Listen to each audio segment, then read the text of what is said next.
after this introduction. See you guys very shortly. What I want you to want.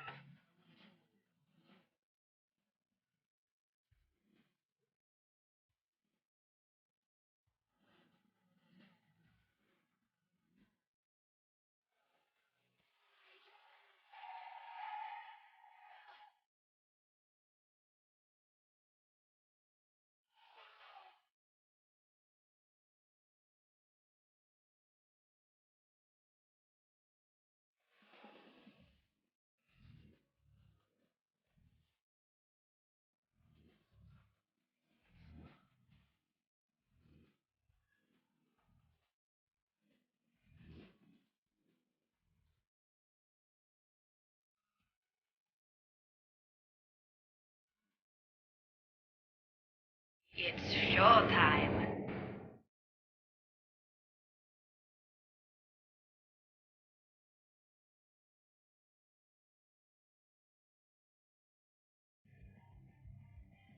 Okay guys, welcome back. You are watching the Shinhan Tank Pro League STPL. I am Kix, your host, caster and organizer of this tournament, and we are about to head into our second game between Red versus... Oh, whoops. Sorry, I got the name on the stream wrong. Let me fix that, because I copied the wrong thread title. It's actually Red versus BuLL, so IRK versus thingy. Rev are going to be tomorrow. That was a mistake on my part, I've just updated it. But either way, it's going to be a lot of fun as we move on to the second game. We're going to see a little bit of a rare occurrence in the STPL. I don't see many of these, and hopefully you guys won't mind it, because it's going to be a TBT. So let's actually head on over... Well, actually, I've not actually... Have I set up the overlay? I think I have. But hopefully you're enjoying the show so far. Hopefully you're having a wonderful Monday, as we are going to move on over to the overlay to have a look at who is going to be playing here in our second game. I misclicked. I'm misclicking everything right now. It is way too hot to be doing this, by the way, guys. Just thought I'd let you know, like, it is boiling in the UK. But here we go, let's move on over and let's have a look at who our players are going to be. Okay, as you can see from the left-hand side of your screen, fighting for BuLL, trying to bring that back, trying to bring them back from a 1-0 deficit. It's going to be Raynor for BuLL. Now, Raynor did play in week 1. He actually won his game. It was a TVP, I believe, and he actually played really well. So, his opponent fighting for Red in REDBLUEGREEN. What an incredible name, RBG for short, but I'm going to call him REDBLUEGREEN just because I've got used to it. He didn't play so far in this round. This is of course Red's debut game, but he did play last season. He did lose his only game, but he was up against a very strong opponent, and he is going to be looking to get a little bit of redemption in this match here against Raynor. Now, I did mention it is a TBT a bit rarer in foreign tournaments just because there isn't actually that many Terrans. But of course, this is a global tournament. We have Koreans, we have Americans, we have South Americans, we have Canadians, we have Europeans, we have British people, we have Russians. I believe there's an Australian as well. And I don't know about anyone who lives in the African continent, but we have... no, Blind Roar isn't playing. I was going to say Indians, but yeah, he's not playing. But either way, it's a global tournament. People from all over the world. BuLL, of course, the South American team, and Red are primarily a European team. So, should be kind of cool to see how both the regions match up here. And now their map of choice is going to be on Flight-Dreamliner. Now, Flight-Dreamliner did spawn from, I believe, I need to double check this, but it's the Korean Air OSL. I think it was actually the 2010 one. It's not a very common map. It was used for just that OSL. And I can kind of understand why it was the 2010 Korean Air on GameNet Star League Season 2, sorry. Season 1 had its own form of...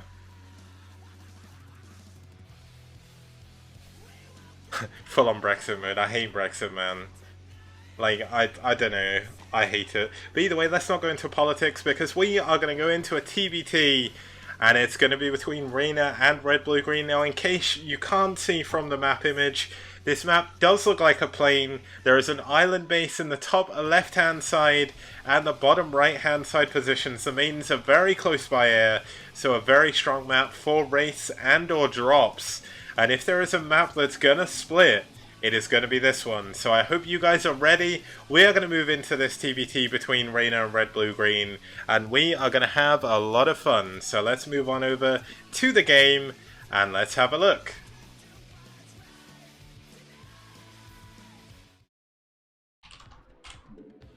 And we have the best Terran team start us off here, because in the 3 o'clock position, fighting for red from a 1-0 advantage. Thanks to Ku's amazing ZVT just now. We do have the red Terran, okay, so he's a blue Terran fighting for red, and his name is Red Blue Green in the 3 o'clock position.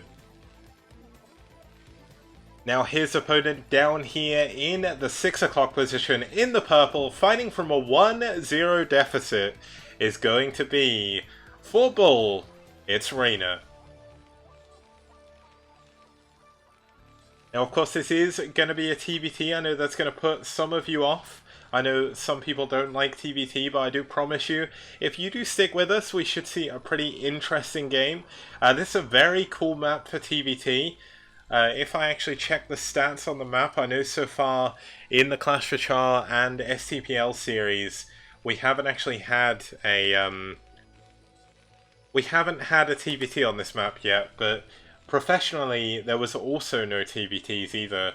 This map was actually incredibly Zerg favoured. It was ZVT 4 for 10, so 10 wins, 4 losses for Terran. That was purely because of 2 Hatch Mutless back in the day. But TBT on this map should be fairly fun. Both of them should be building their barracks quite close to the edge, which they are. This will allow them to float that very, very quickly. A good way of getting a lot of scouting information early on. And I very much do agree that playing TBT is a nightmare. It is so tense.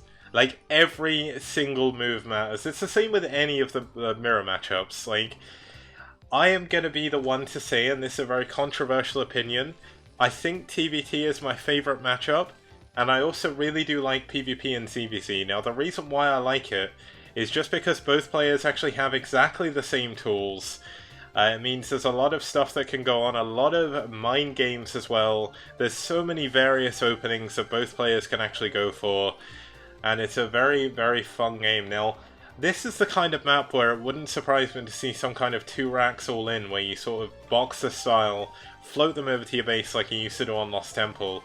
But both of them going for their gas, we're not going to see a 1 Rex FE or anything. And immediately the factory going up for Red, Blue, Green. Looks like Raynor's factory a little bit further behind. But realistically, with that defender's advantage, it shouldn't matter too much. But I'm very, very interested to see exactly how Raynor is going to play this one, and how Red, Blue, Green is as well. I know I did mention that it is quite an easy map to split, and this is because this area, I'm just going to say, you put tanks here, nothing is going through there, ever. So, as you saw before, the map is shaped like a plane. So there's a double gas base in the middle, in this part of the minimap, an island base in the top right, and an island base in the bottom left as well. And it's a very easy map to just set a long tank line. Now, we saw an incredibly long and crazy ZVC just now. I say incredibly long, it was only 15 minutes, but neither player had any drones after about 9 minutes, so that's why that was kind of insane. And I get the feeling we could see a little bit of a longer game here, so it was one of the main reasons why I chose not to actually go for 2 series today. And also, I only just got the replays for RK vs Rev. Someone sent them to me a while ago, but I didn't realise. So I thought I'd go with 1 today, 1 tomorrow, and that means there's more days of Brood War action as well, which makes it a little bit more interesting. Obviously, I can't cast 5 days a week, which is why I don't split up the entire week into separate days, but should be a cool series tomorrow between RK and Rev, and then on Wednesday and Friday we'll be going back to our normal schedule, and we'll be finishing off week 3. So on Friday I'm going to be casting 3 best of 5s. So that should be quite interesting. Now, one thing of note is Red, Blue, Green is actually going for a starport very early on. Now, I did mention before this is a very good map for drops, very good map for Wraiths, and that's exactly what we're going to see. And of course this could just be to push away this barracks. An early Wraith isn't going to do all that much, but Raynor actually building a supply depot to try and block the expansion coming up from red-blue-green. But red-blue-green is going for a siege push, I think. And that is going to be a very, very dangerous predicament to put Raynor in. Now, Raynor did go for a vulture first. It's going to allow him to scout that there is a tank coming. Is he going to go for siege himself? If he can go for siege, he may be able to hold on, but it's at 5 minutes. The armory is coming up, so this one Wraith shouldn't do too much. As you'll be able to see from here, it takes a very long time for a Wraith to kill an SCV. And if you don't know, it actually takes 3 Marines to kill a Wraith. Just because 2 Marines will eventually die sometimes. But looks like they did get a couple of extra shots off, so that first Wraith will die to just the 2 Marines. A little bit unfortunate for red-blue-green, but red-blue-green going to go into some more Wraiths as well. Going to add on his siege mode. I'm going to look to try and move across the map here and do a little bit of damage. Now, siege mode also coming up for Raynor. He does have his command center a lot quicker. And he is going to look to put on a little bit of defense here against anything that red-blue-green can really put out. But there we go. As you can see, this is a very small choke. Rather big choke, but quite easy to actually put siege tanks there. And both players just doing their best. Now, 2 Goliaths coming out immediately for Raynor. And that is going to allow him to stop any form of Wraith aggression whatsoever. At least until we see some form of cloak. And it looks like we're not going to see that this game. Now, interestingly, as much as easy as it is to split, it's also incredibly easy to contain. So you can see red-blue-green has taken position on this high ground, and that is going to trap Raynor from going up this way. Now, you may think that's not too important, but the more this tank count does increase, the harder it is to break out of this. Now, he can actually scoop some units around the bottom half of this cliff, but if he really wants to expand, he can only take the mineral only down here, and getting another gas is actually going to be quite difficult. Now, both players still setting up a little bit of, well, sorry, red-blue-green setting up a little bit of a contain. Raynor doing the best he can to hold on with his Goliaths. The command center, of course, finished a lot sooner for Raynor, which is going to give him that extra gas a little bit sooner. But this gas is going to be in contention. As you can see, it looks like red-blue-green is moving into position to try and take down this gas. You can actually sit tanks here and just be incredibly annoying, but what is Raynor going to do? It looks like red-blue-green has moved directly up. He's doing a lot of damage. The command center immediately lifts, doesn't want to deal with that. Oh, one of the tanks in contention here. He doesn't realize losing this tank is absolutely huge. Every single tank in a position like this is so important. Of course, he does have 2 factories building tanks, and so does his opponent. And this is going to come down to a lot of a lot of concentration. As if red-blue-green does get position on this mineral line, he has the high ground vision with these Wraiths. And, I mean, Raynor really does need to pull his SCVs to start repairing. Every single tank is so utterly crucial in this situation, as red-blue-green has got him completely trapped on 2 bases. Now, a Marine did try and go down there. Looks like a turret has finished. Does take out one of the Wraiths at least. Of course, the vision advantage is going to go to this one Wraith eventually. And red-blue-green still moving more and more tanks across the map. Is he going into a second starport? No, that's an engineering bay. But still, with 2 tanks at a time, both players pretty much even. But red-blue-green, of course, taking a huge advantage. He's got 20 supply up of his opponent. Of course, Raynor did lose a few SCVs. And knowing how far he is ahead, red-blue-green is immediately going to take his 3rd gas. But here we go, we've got some SCVs pulled. A little bit of miss micro there on the tanks at the front, though. Gonna stop Raynor from pushing out as well as he maybe could have, losing 2 tanks for free. But it looks like Raynor finally does have a position on his ramp. He needs to push forward. He's taking his command center again. A turret is immediately trying to go up, but that's probably going to go down. A little bit of a miss siege once again by Raynor. Red-blue-green with a little bit better positioning in this game so far is going to mean that Raynor is not going to be able to take a refinery. And obviously when you're trying to pump 2 tanks off of 1 base, that is not a look you want to go for. Now, we still don't see that third command center coming up. We actually see 4 factories. Red, blue, green maybe looking to end it very, very quickly. Doesn't want to waste any more time when we finally do have a dropship coming in. Now, turrets being made into a ring outside of red, blue, green's base instead of this third command center. Not personally the decision I would go for. But Raynor is slowly starting to stabilize, but look at this. Red, blue, green pushing in once again. But it's 1 tank versus 1 tank, and this repair should be enough to hold on, and it is. But he certainly needs another couple of SUVs. He needs to start mining here, but here we go. Dropship coming into the main. It's empty, though. This is a fake or a miss micro. I think it's a miss rally, actually. And that's a really nice pickoff for Raynor if he does manage to get it. That's a very, very important dropship that red, blue, green really does need to save. And he does. So that's going to be good for him. But as you can see, Raynor is slowly starting to move forward. If he does push forward correctly, he can take out these front 2 tanks and take his second gas. But with more and more tanks coming in here to try and reinforce this contain, we'll probably see he's going to repair the barracks firstly and then probably add on a couple of turrets. But still no third command center from red, blue, green. Now red, blue, green has an incredible advantage, but he does need to be careful, but so does Raynor. Raynor moving in with a dropship. We actually have a scan coming down from red, blue, green there, but look at this, the dropship going down before it can drop the tank and the Goliath, and that is a huge loss for Raynor, who is already below in units. And what a bit of miss micro there, unfortunately, could most certainly cost Raynor the game. Now red, blue, green getting his tank scanned, but that was such a mistake by Raynor, and unfortunately losing his SCV there by red, blue, green. But I mean, we have the dropship out the front. His second dropship did survive, but he did lose a tank and 2 Goliaths for free. And that is something you can't really afford. He doesn't have any vision on this. He doesn't have a scan. The tanks are gonna go down at the front. Great target firing by red, blue, green. Look at that. 2 tanks firing each to take out those tanks, and with just 1 tank back here to defend, how is red, blue, green going to hold on? He has no vision. This 1 tank is going to go down. It's not going to kill any others. And this is 5 tanks against 1 at the main. I mean, we've got a dropship of desperation coming out with an SCV bomb doing a lot of damage, actually. But the Goliaths are going to be a linchpin in this defense. Can he hold on? No, he cannot. That is not going to be enough. He's going to lose his command center again.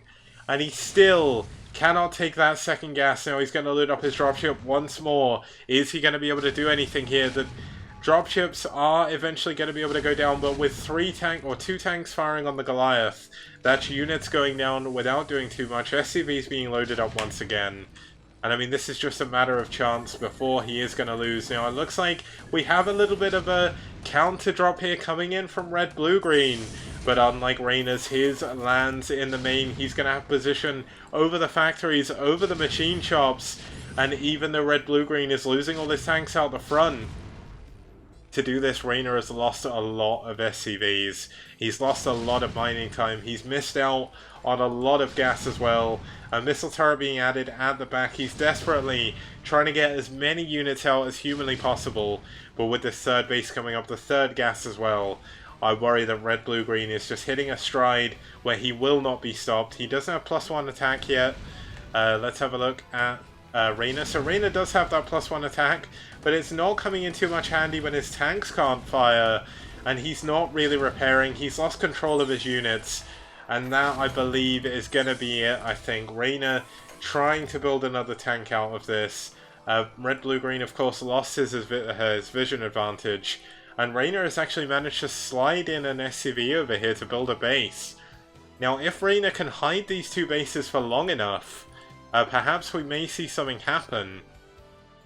And of course red, blue, green can't do anything back here, but with so few tanks here to defend and so few tanks to defend his natural, Raynor really can't afford to go for drops. He has to defend. Like, he can't afford to send any units to be aggressive.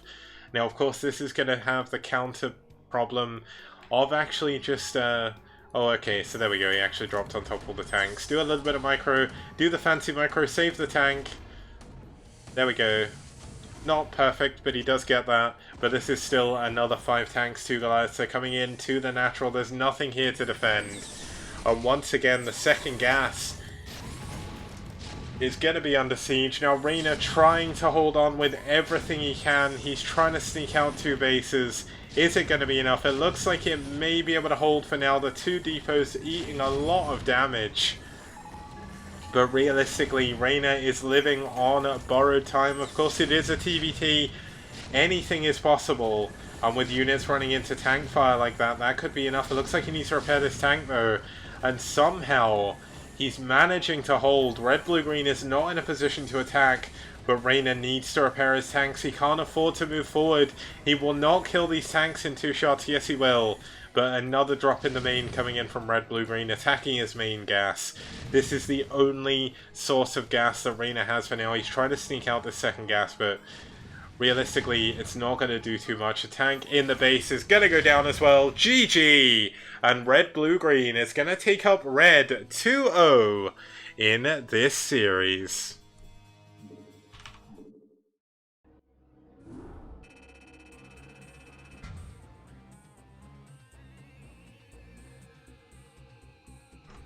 Okay, I did mention that there was one walkover in this series. That was in fact Game 3, which is the one we were about to watch. I'm not going to say who won the walkover until the end.